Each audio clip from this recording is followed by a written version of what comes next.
অন্তর্বর্তী সরকারের মোট সদস্য সংখ্যা কতজন? 21।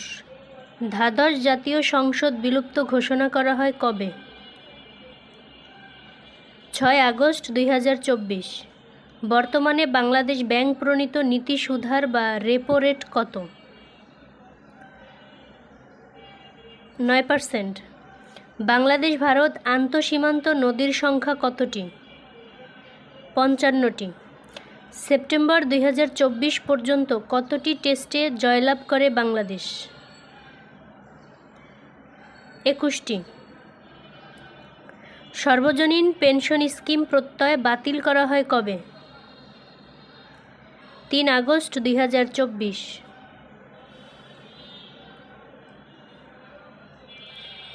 র্যাপিড অ্যাকশন ব্যাটালিয়নের মহাপরিচালক হিসেবে নিয়োগ পান কে?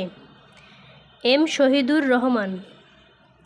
ঝুঁকিপূর্ণ শহরের তালিকায় ঢাকার অবস্থান। 5ম। বাংলাদেশের বাইরে গ্রামীণ ব্যাংকের ধারণা সর্বপ্রথম কোন দেশ চালু করেন? মালয়েশিয়া। পদ্মা বহুমুখী সেতুর নির্মাণ প্রকল্পের পরিসমাপ্তি ঘোষণা করা হয় কবে? 5 জুলাই 2024।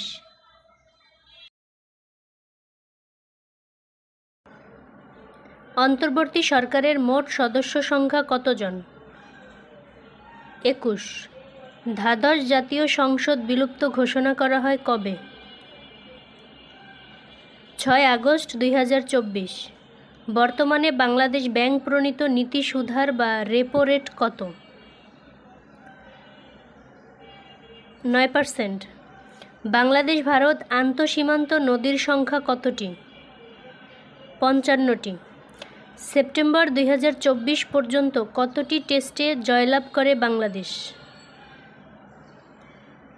21টি। সর্বজনীন পেনশন স্কিম প্রত্যয় বাতিল করা হয় কবে? 3 আগস্ট 2024।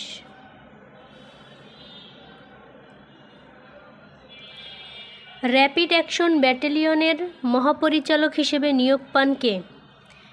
এম শহীদুর রহমান। ঝুঁকিপূর্ণ শহরের তালিকায় ঢাকার অবস্থান। 5ম। বাংলাদেশের বাইরে গ্রামীণ ব্যাংকের ধারণা সর্বপ্রথম কোন দেশ চালু করেন? মালয়েশিয়া। পদ্মা বহুমুখী সেতুর নির্মাণ প্রকল্পের পরিসমাপ্তি ঘোষণা করা হয় কবে?